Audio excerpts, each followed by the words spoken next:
when I came to Cambodia, it became a survival tactic. It's Yeah, like I felt like too. if I didn't have time with God every morning, I literally wouldn't make it through that day. So like, what do you feel would happen on those days? Yeah. Well, again, I felt like it was a tax, and that Yeah. somehow, you're putting on the armor of God. That's so good. And so you can go in the day and things that wouldn't have had victory over you, things won't have victory over you that would have otherwise if you prepared yourself well. Prospective missionaries, so like people that are, they're thinking, maybe they feel like they have a call to go overseas and to share the gospel cross-culturally. Wow, go for it. I think that's a great call, and there aren't many people. We need more like you. Welcome to the That Guy in Cambodia podcast. In today's episode, I'm interviewing Kreg Mallow, who is a long-term missionary with OMF. Kreg lives in Ratnakiri with his wife, Jenny, or Sampoa, who you met in episode 18. Kreg has experience with poverty relief, church planting, as well as Bible translation. All right. Well, thank you so much, Kreg, for joining me today. Thanks. Good to be here. If you could, for people who don't know you, summarize what you're doing currently here in Cambodia, where you're living. Okay, so we work up in the northeastern part of Cambodia. It's called Ratnakiri province, and we focus on an unreached, what has been an unreached minority people group here called the Kreg people. We're with OMF as an organization, and we're engaged out, so mostly in church planting, but that encompasses a bunch of different stuff. When if you say church planting, people are like, oh, what does that mean? How do you do that?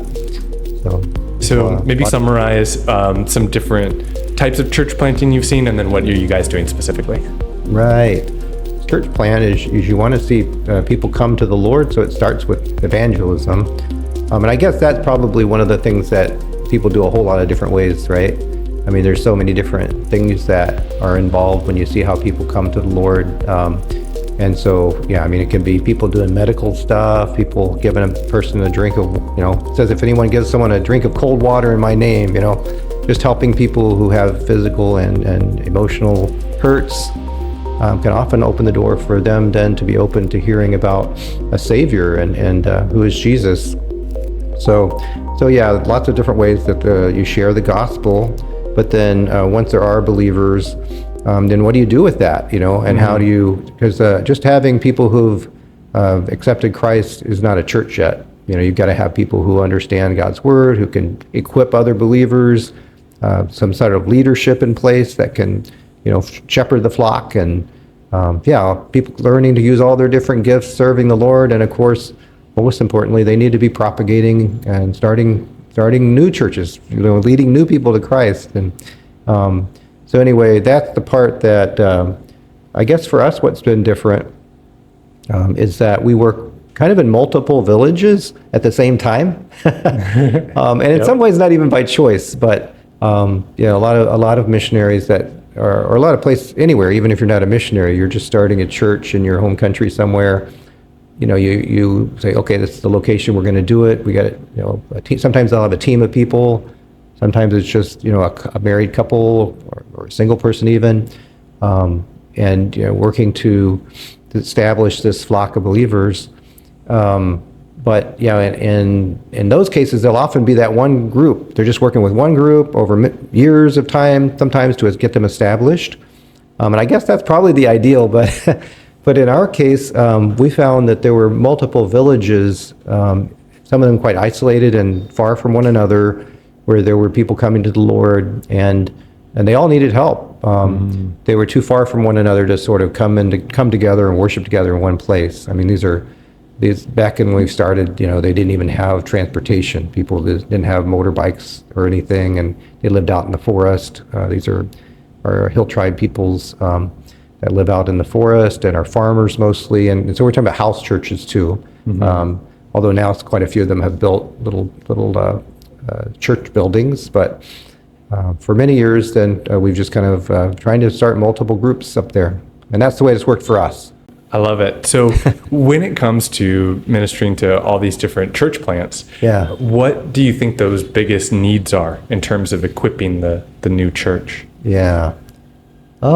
Everything. But I think if you use just a term, maybe the word discipleship, is the best way to describe it. They need to just grow in their walk with the Lord. They need to understand what it means to follow Jesus. And this is maybe something that's a little more unique to Cambodia. But in Cambodia, culture, it's mostly a Buddhist culture, but where I work it has animist instead of Buddhist roots. So animism is, we worship the spirits, and the spirits are in the trees and the land and the lakes everywhere around us, and we have to worship them. We have to keep them happy because they're bad, and they cause sickness and they cause harm to us. And so that's kind of their background. Anyway, in all of that cultural milieu, then you got people who, when they hear about Jesus, they're quite open in Cambodia historically. There's a lot of people that are quite open. But then, okay, what does that really mean? You find out after a while, because often their openness, if they're coming from a Buddhist background, they believe that all religions are basically good, and it's not really an understanding of truth like we would have, in that there's exclusive truth, and contradictory truth. And so anyway, it's more about power and authority. And so if I have a God that I worship that gives me power, he can make me healthy, wealthy, and give me what I want, then I have an allegiance to that one. Mm-hmm. But I can be allegiant to lots of different gods and lots of different powers, and that can be a good thing for me. And so in their minds, when they first want to make themselves become a Christian, it's in their minds often they're thinking, I'm just going to add Jesus one more, Right. Try this on for a while and see, and if it works, I'll keep him as one of my allegiances, so to speak. If not, I'll go back to the Buddhist temple or something. And so it's kind of like they've made a decision that they're going to go in a certain direction. Mm-hmm. They're not happy with the direction they've gone in. And so they see this as a better way to go. But they still have a lot to learn in terms of what it really means. No understanding of the Bible. They've had no background in what is sin, and in creation, how did, there was a God who created everything. That's a new story for them. They've never heard. So what about even for the tribal groups? There is no legends of creation, or? No. It's very interesting. Not at all, yeah. So they don't really have a good, like an overarching story that they share. Like, some people have oral histories and things that they traditionally pass down. They don't have any stories like that explain where people came from. It can even vary. Sometimes there is some kind of a story. Usually it's fairly vague. Right. But yeah, it's about some animal, or it doesn't really explain where everything came from. It's more like we people came from a dog, or we came from some animal that morphed into a person one day or something. That kind of sounds like Western evolutionist theories. Right.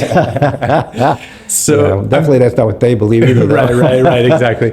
I'm curious too about, in terms of the spiritual stuff, so you described a little bit about what maybe a Buddhist might believe in Cambodia, because right, Buddhism looks very different region to region, but maybe a Buddhist in Cambodia.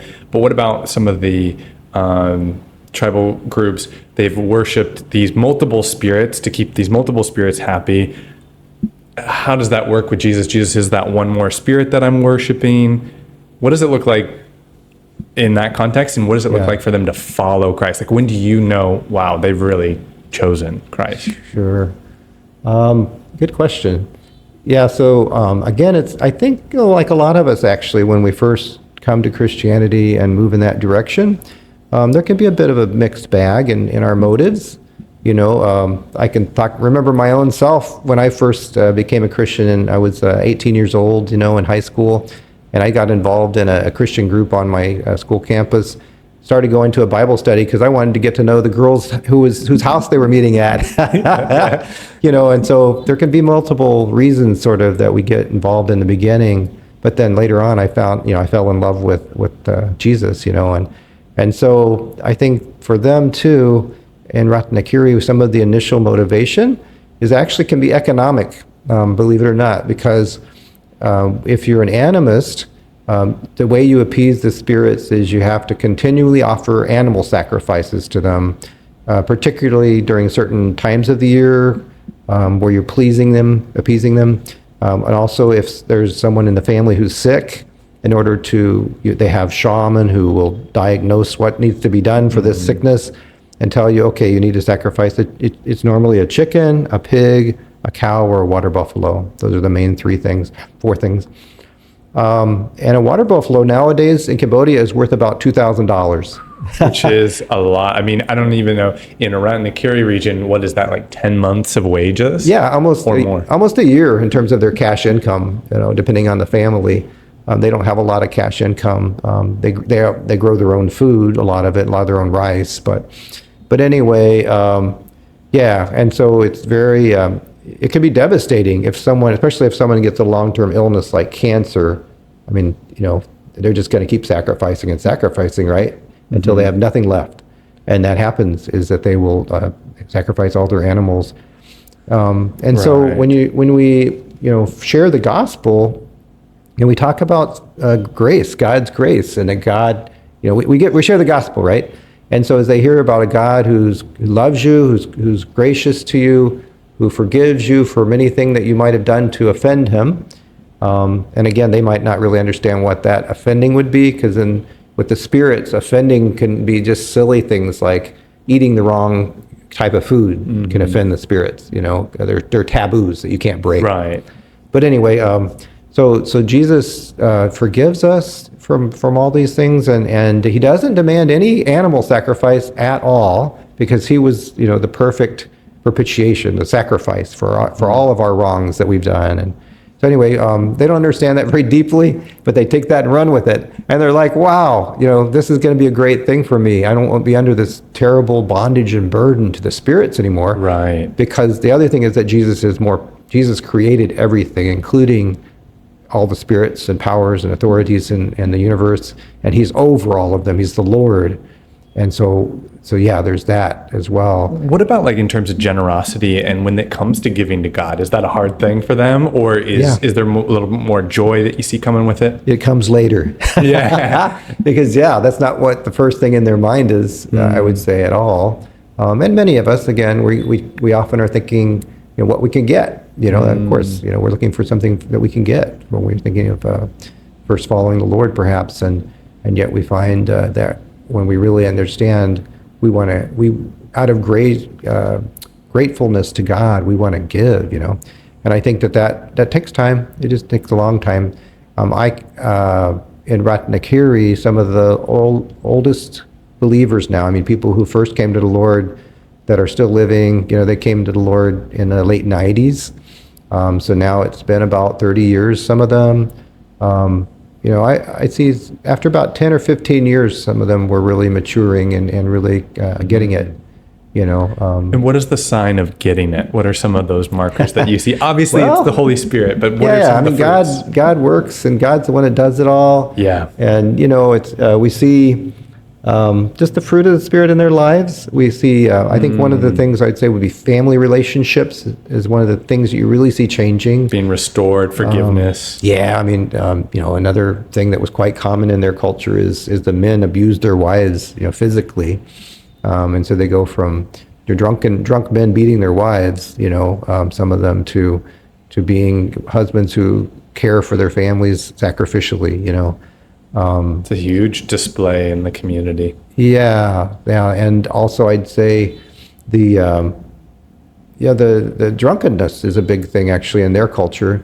We teach them the Bible doesn't teach it's wrong to drink, but that to get drunk is a sin in the Bible, and so they're like, well, why would you drink if you didn't get drunk?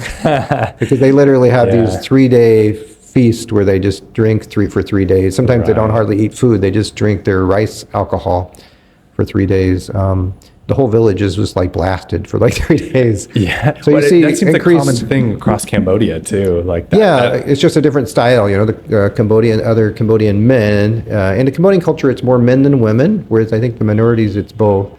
And they sit around a table in a restaurant and drink, whereas for the villagers up there, they sit around under their house with rice alcohol jars. So it's a little different looking, but Yeah. And for people who are listening, under their house, all these houses are on stilts. So Yeah. during the day, you're underneath the shade of your house, and it's on stilts because of the floods. That's right. And also provides shade. You're not usually spending time in your house. So that's kind of where a lot of the community happens, people visiting each other's houses. Yep.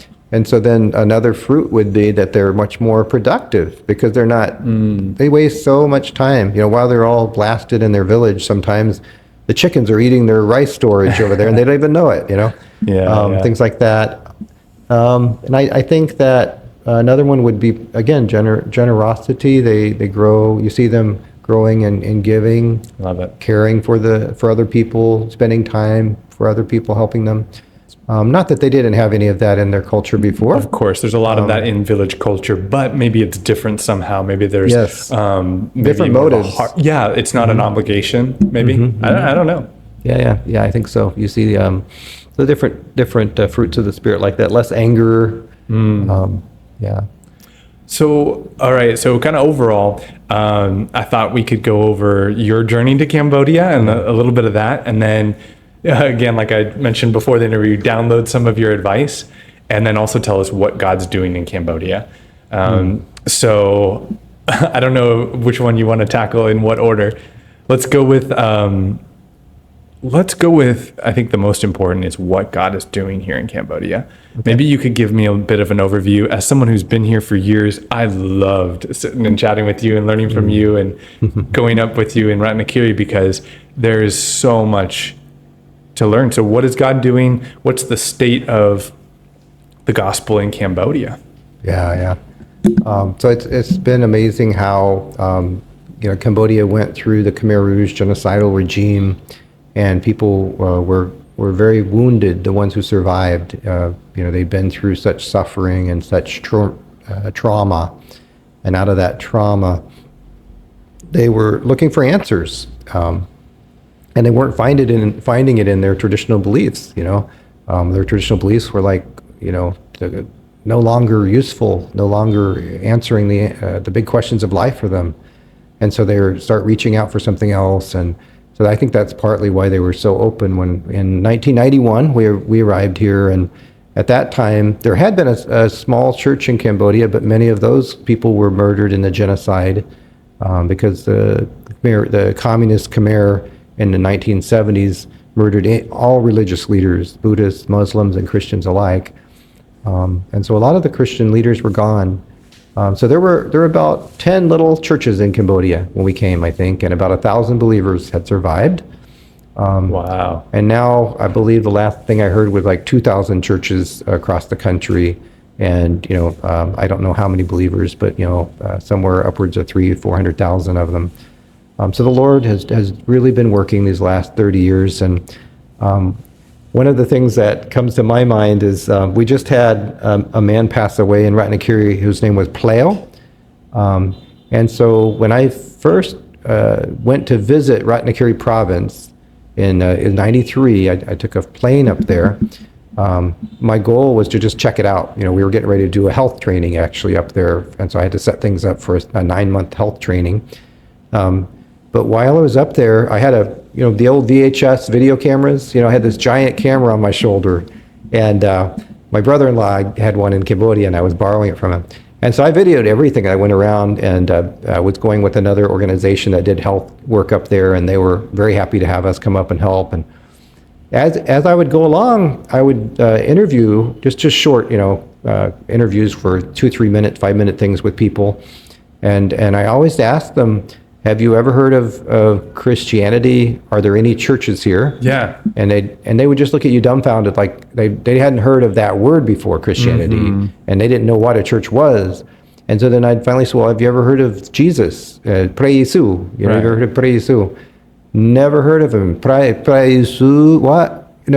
And so I couldn't find a single person in the province, and I went to quite a few places, and I was in the main town, who'd ever even heard the name of Jesus before. And one guy that I met, that I interviewed in a place called Tavang district, was named Pleo. And Pleo was one of the guys who was helping the UN with the election. This is in 93. And he was one of the few guys among the Brow people who was literate. So he was quite useful to the election people, and he would actually be able to write lists of names and things for them. And so Pleo, he's a very busy guy, and he spent about 5 minutes with me, and I got him on tape saying, never heard of the name of Jesus. Well, it was maybe 10 years later, Pleo becomes a Christian. And so he's one of the first Brow Christians actually in Ratnakiri as well, and started having a Christian group meet at his house out there in Tavang district. And so this guy that never had heard of Jesus becomes one of the first believers.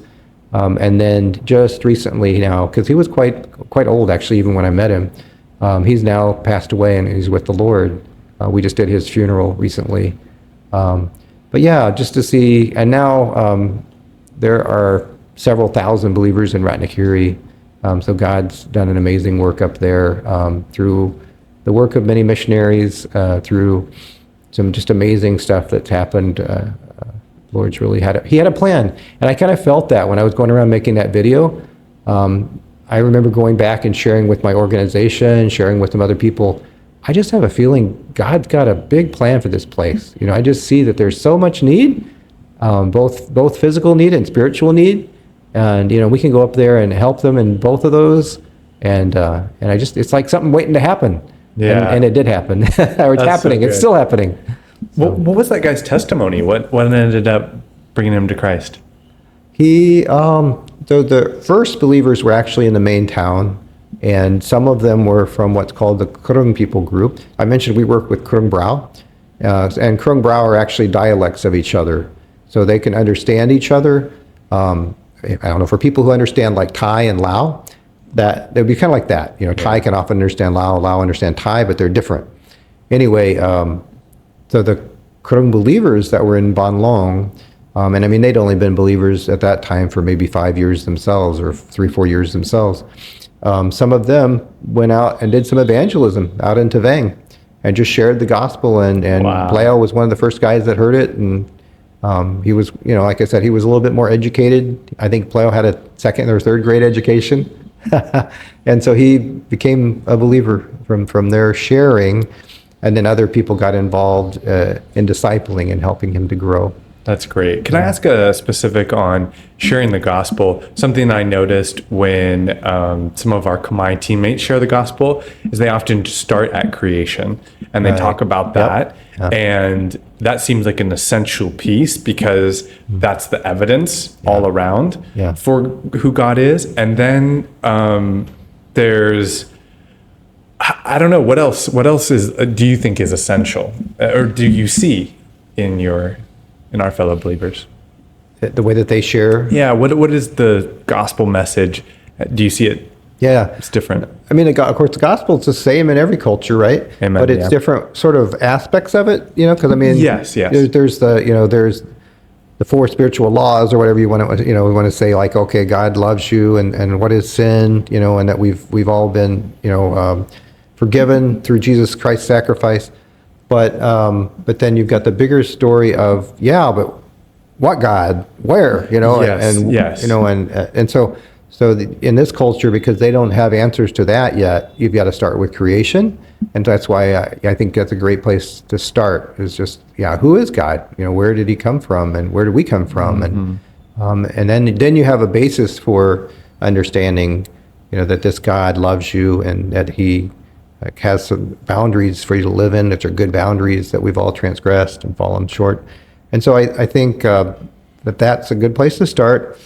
And I guess the other thing I'd say that's different about Cambodian culture, say, than Western culture, which we're used to, is often with Westerners, we're very rational thinkers. We're very logical thinkers.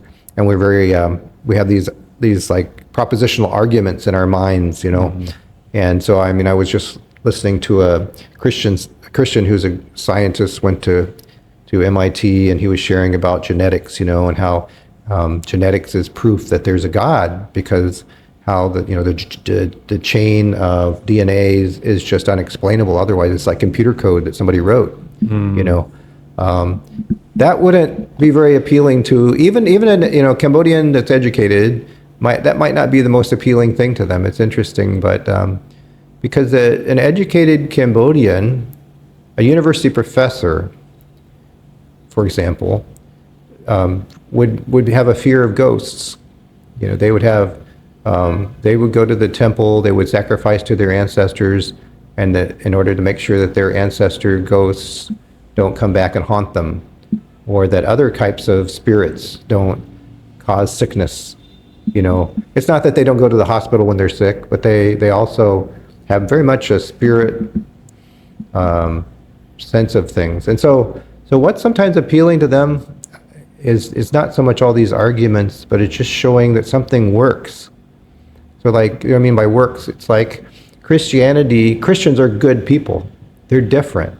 They're not the same. And that Christians are people who have relationships of love in their homes. Right. You'll know they are Christians by the love they have for one another. Yeah. Evidence. And they're, and I've had all these people betray me and all these people, that have hurt me. But I've got this Christian friend and he's somehow different. He really genuinely cares about me. And so I think that can often be what matters more to them than, this argument makes sense to me, sort of, and it's a better argument.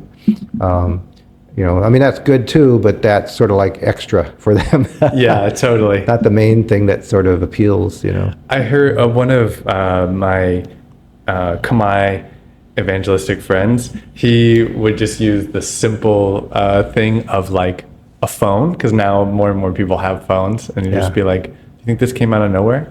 What made this? Yeah. So I thought that was that's a very nice, applicable, easy. Exactly. But it doesn't need to be that complicated. And I found a lot of, I don't know, I guess the arguments, for God. Apologetics. Right? Yeah. Apologetics. Yeah. Yeah. They're pretty simple here of like, and simple and profound. When I think that's the best thing about parables. Yeah.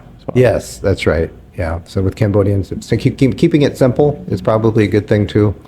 You don't have to get too long-winded with them. Maybe for Westerners too. We get lost in all the mind. Well, this was another thing is I've noticed such a difference between testimonies. How oftentimes in the West it'll be like that type of, there's kind of this logical reasoning of like, this made sense to me. But then a lot of my Khmer friends' testimonies are like, they were sick, like with something that could have killed them. We prayed and it was gone. Like, there was some darkness that was haunting us. We prayed against it and it's gone. So I also think that what's interesting is that in the West, like, someone might not be scared of ghosts, but like the spiritual realm is still there. And so it's like, it seems like most Khmer are more aware of the spiritual realm.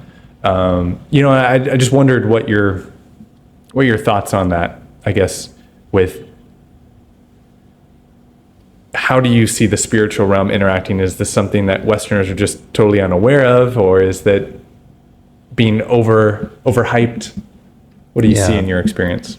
Yeah, I think that Satan can trick us in two ways. Either that there's a quote from C.S. Lewis's. Yeah, I love that quote. Yes, I know what you're talking about. That he says, we can either have them fall to the magicians or to the what's the other word? The person who doesn't believe in God at all. Doesn't believe in Satan at all. Sorry.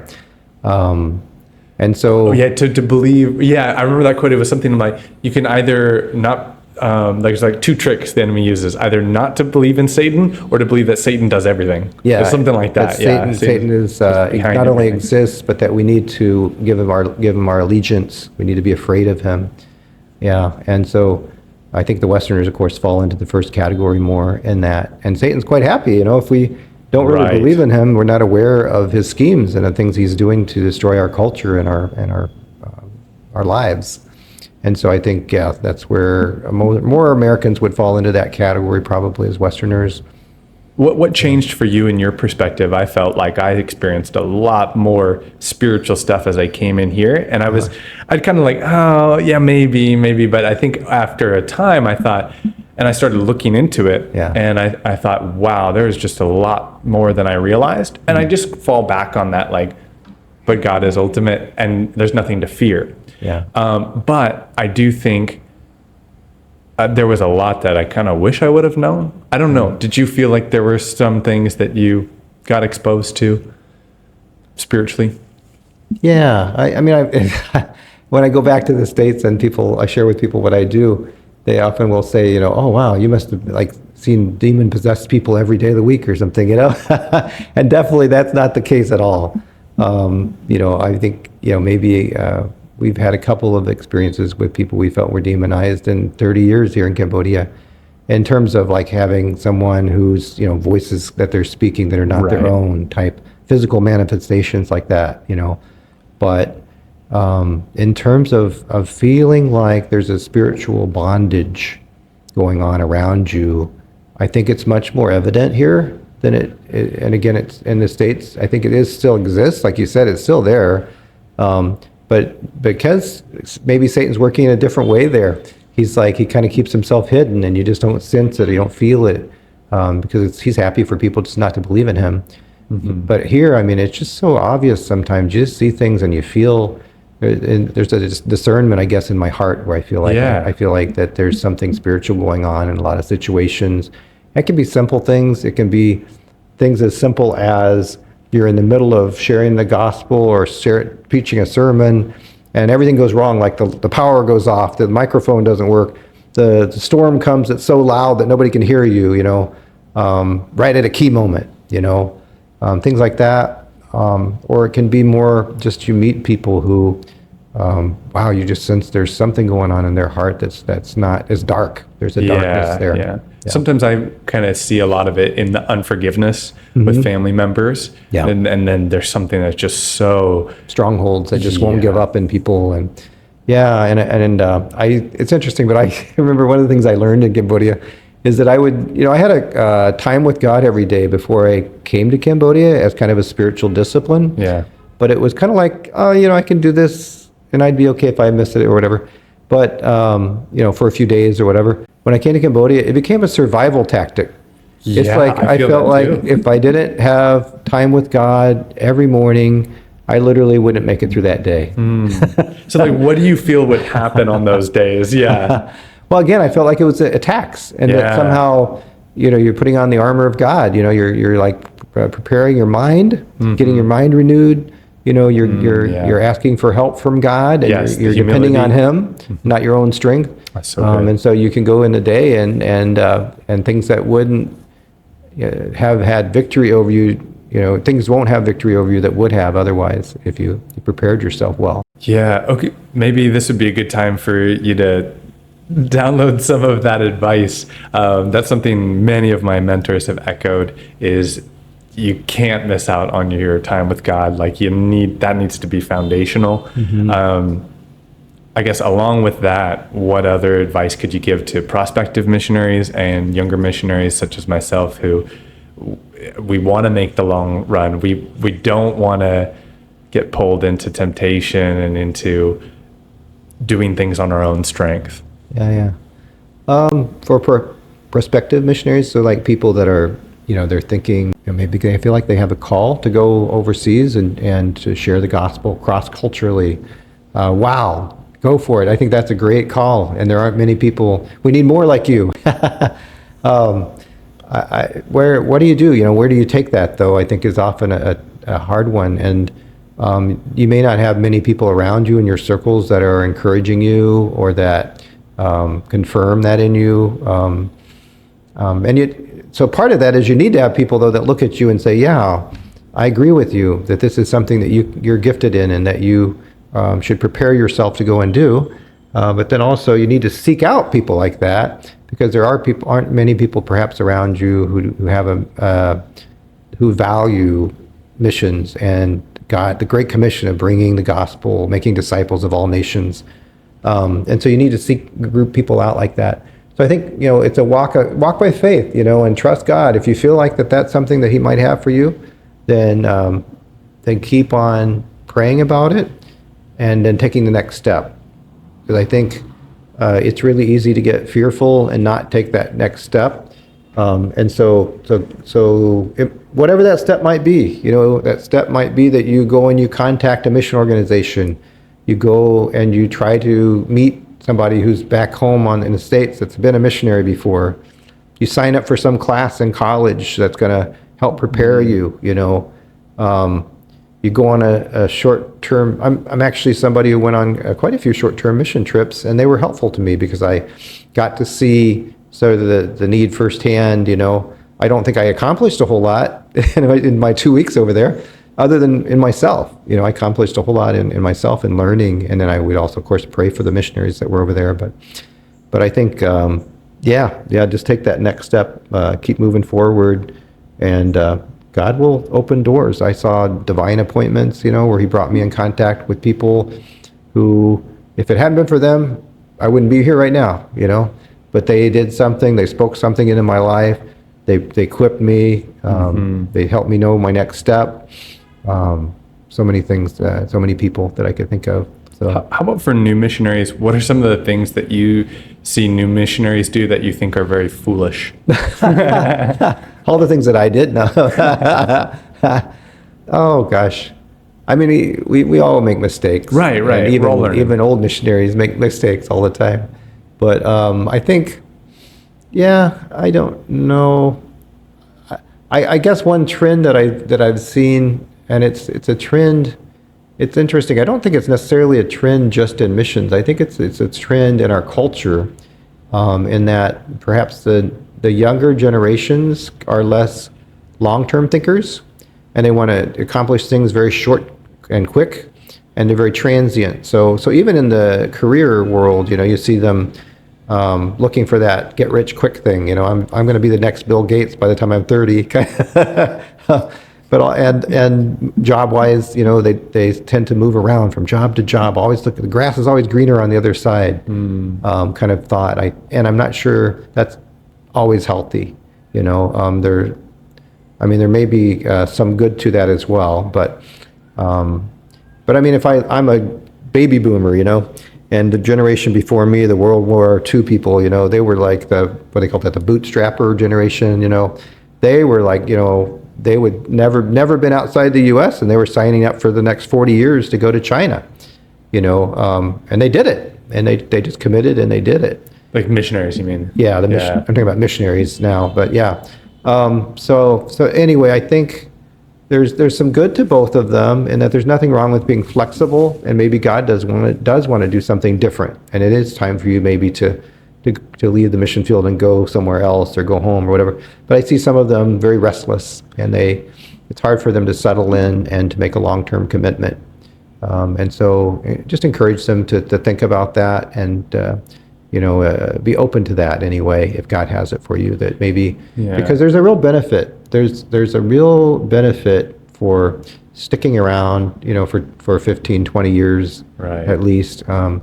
You're still learning so much, in your first, not only the language and the culture, but just how to do things here, how to live here, and it takes a long time before you kind of get into the groove. Yeah. Well, it's so funny because I remember reading a pamphlet from OMF that was talking about how as for Westerners going into an Asian culture, 10 to 20 years is what you're looking at to really start being effective and really understanding culture and stuff. I thought, what? That's forever. Why can't I just speak English? Come on. Well, it's just so funny how that has changed for me just in the past, 5-6 years of me being here, of like realizing as I talk to older missionaries, it's really true. Like, I do see such a difference between the first few years of myself or any new missionary and someone who's been here 15 to 20 years. There's a totally different mindset, approach, the long-term thinking, this idea of like, I'm really committed to this. But I would say it was pretty intimidating for me as someone in my 20s, thinking about 10 or 20 years. And Well, me too. I mean, I guess that's the other thing I would say is that when Jenny and I came here, we were basically taking it 2 years at a time, and we did that for maybe the first 20 years, and then we were like, okay, we've been here this long, maybe we'll just stick around.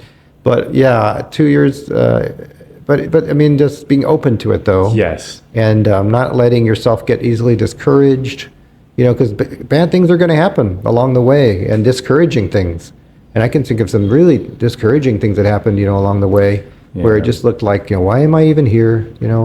Life just seems kind of without purpose, that if I'm just here and this happens, had a really bad, year or whatever, you know? Yeah. What is it? Maybe like people falling away from the faith, or Yes, what? a lot of that, a lot of kind of, because I kind of mentioned how Cambodians can come to the Lord with these motives.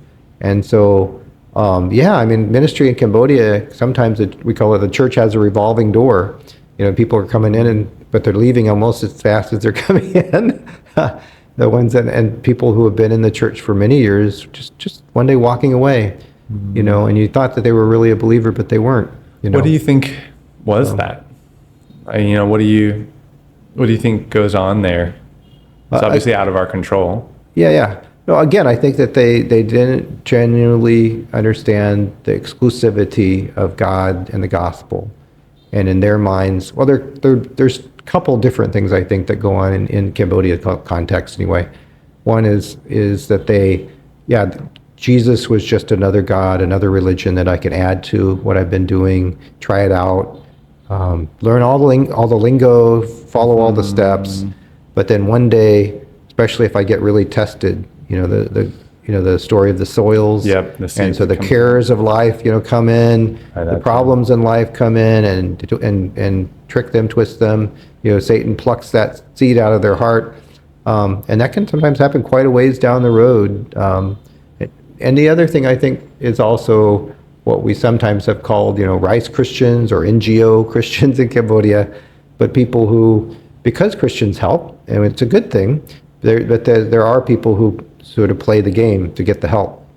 They're not the ones that generally stay a long time, though. But they can stay around for a few years.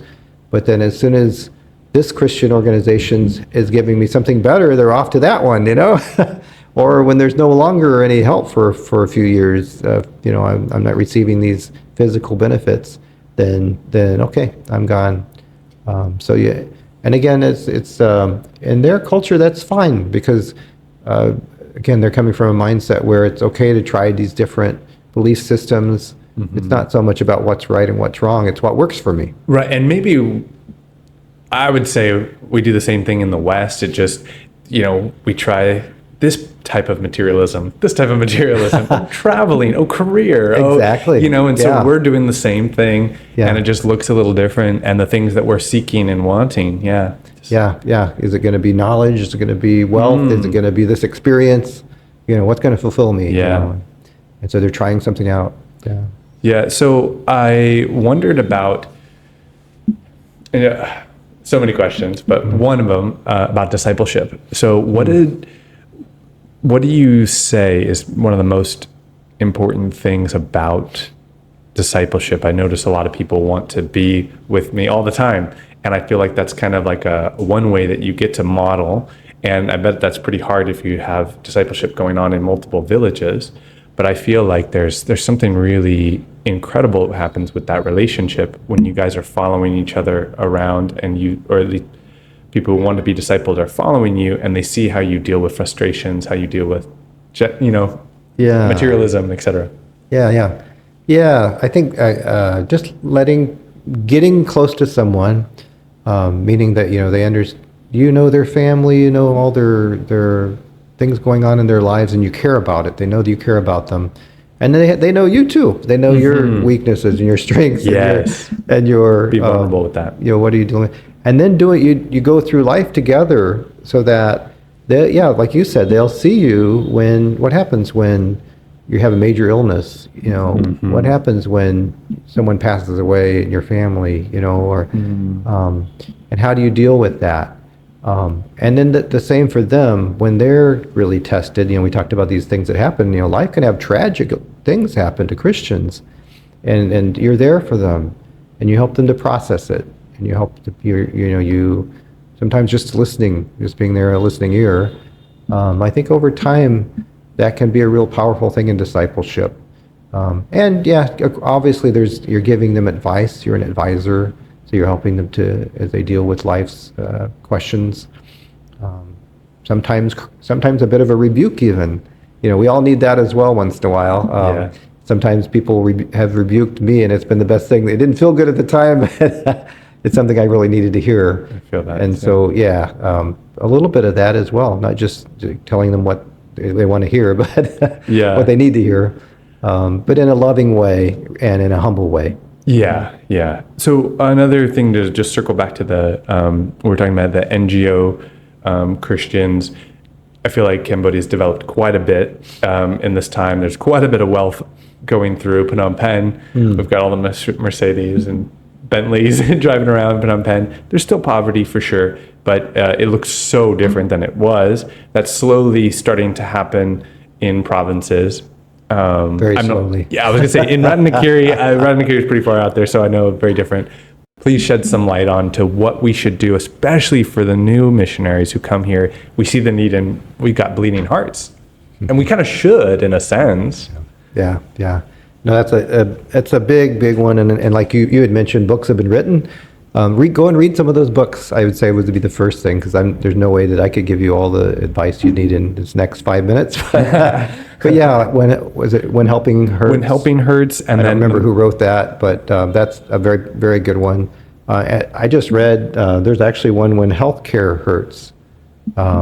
That's not the entire title, but it's the same book written for healthcare workers, basically the same idea. Very helpful book for people that want to use healthcare in a developing world. So I mean, I think the first thing is just to look at your own heart, because often, especially Americans, we want to be a hero. Americans are problem solvers, and we want to, as soon as we see a problem, we want to be the guy that's going to fix that, and we want to fix it now, Totally. We're good at it, right? Or we think we are. Yeah. And so sometimes God's working is not us being a hero at all, and that's not, because we often do that out of pride, right? We want to get the credit.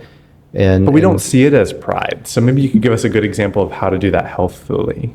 Yeah, well, and so anyway, I think you want to see the problem solved is what you want, but it doesn't need to be me that solves it. In fact, it's better if I can help the local person to learn how to solve it themselves. It's the old idiom of rather than giving someone a fish, teaching them how to fish so that they can, take care of themselves, still applies there. And so, and there's also, in terms of Christianity, you're trying to raise up believers who are trusting God with their resources, whatever God's given them.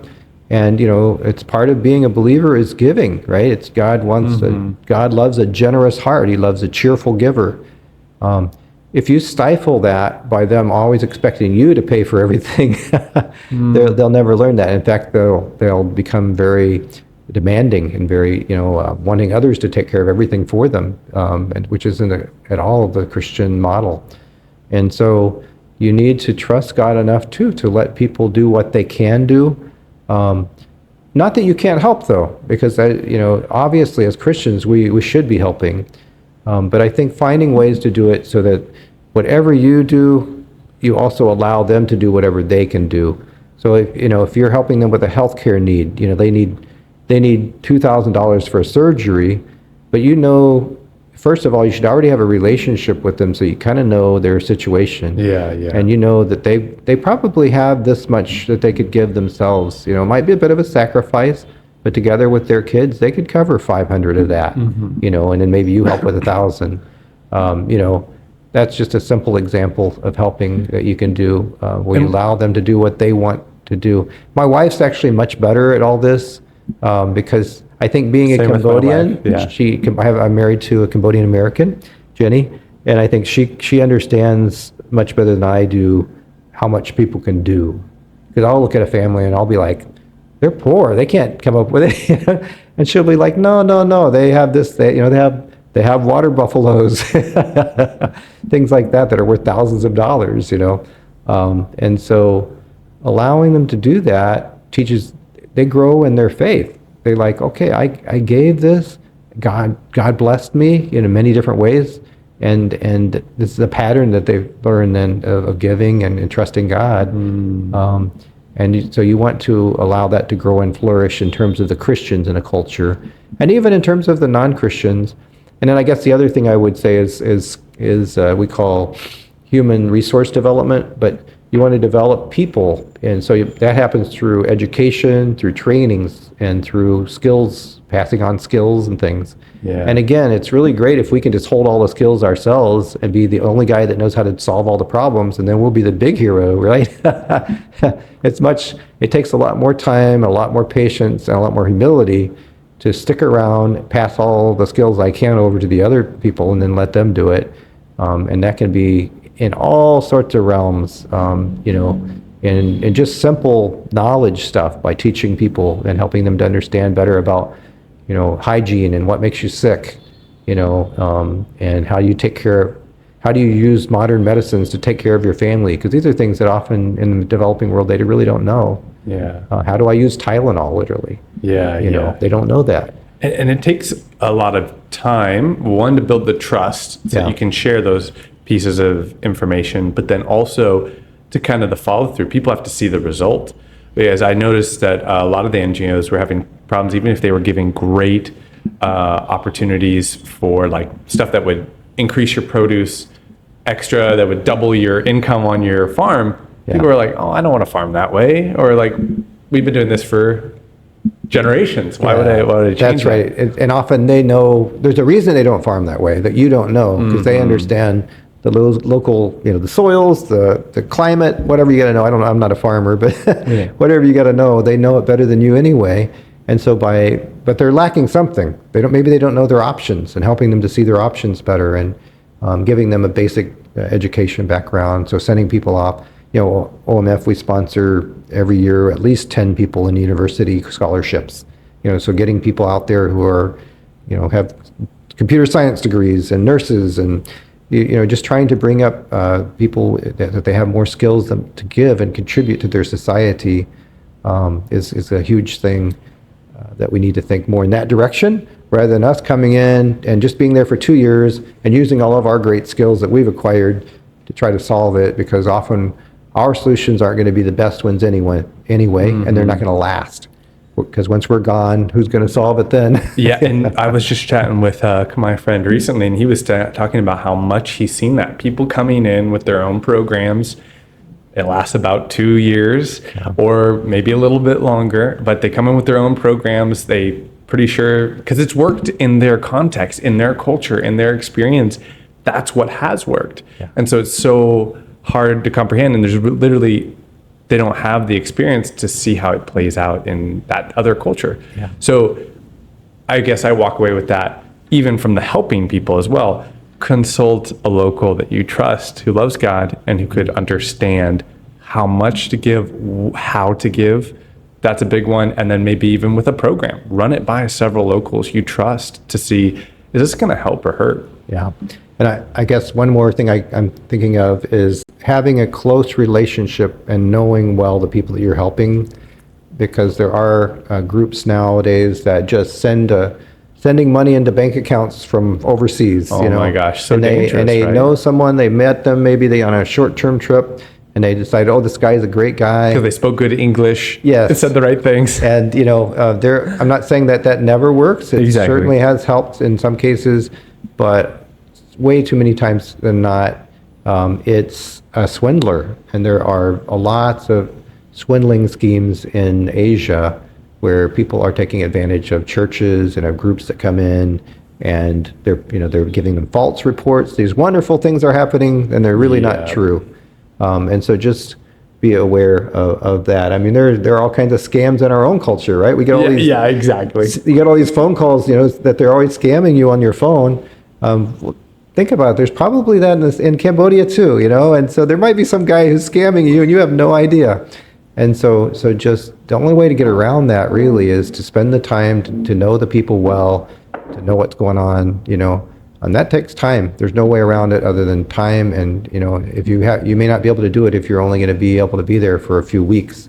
You need to have somebody in the country that well, that's going to be able to do it if they're long term. And so that would be another caveat I would say about helping. Great. So as we wrap up, what maybe could you summarize your calling, what brought you to the mission field? And then we'll conclude with what more advice would you add? So, okay, your story. Yeah, just very brief. So I was in college and a new Christian, and just felt like I had a special interest, I guess. I had studied overseas as a college student and had seen some of the needs there. I went on another mission trip, I think to Haiti was one of the first mission trips I went to. So I had this compassion for the developing world, I think, from that. And then I took the Perspectives course, which I love that many thing. people have heard of. I was one of the first people to take that thing back in the 1987, I think it was. That course was very instrumental in introducing me to like unreached people groups and that whole concept. And then I also attended a missions conference around that time, I guess a couple years later, that was very challenging. I can't even remember the speaker that evening, but it was in a big Baptist mission conference in Kentucky or something, or in Tennessee. And this guy had a challenge for everybody, that if you've been thinking about missions, but you're afraid to take that next step, you're afraid to commit. And at that point, we haven't talked about this, but I actually am a dentist, and I went to dental school. Yes. And that's what I first came to Cambodia to do. Is my first 5 years here is I was teaching at the National Dental School and teaching nurses out in rural areas. And that's what allowed me to come here, actually. Cambodia was a very closed country to missionaries back then. So anyway, I'm in dental school, and I'm thinking, well, the Lord could use me, going in and out. A lot of dentists do short-term mission trips. And actually, that's a very effective ministry, because you can go into an area and you can help people with their dental care, get out, and you save their teeth for their life, or at least for many years, So it's a good thing. But I felt a challenge in my heart that for me anyway, God wanted me to step out and say, no, I'm willing to go long term and not just think, oh, I'm going to be a dentist in America and make these short trips in and out. And so I was like, Lord, if you're going to open the door for me to do, if you want me to do that, then please open the door for me to do that. If you're interested in being a long-term missionary, want to work with the indigenous peoples groups, or even want to work as a missionary in some other country, then please check out opportunities.omf.org. It's a great website. Even if you just drop them a message, let them know what your heart is, they can connect you with resources and opportunities that maybe you don't even find on that website. Hope that this episode inspires you to follow God's calling, whatever and wherever that may be. Peace.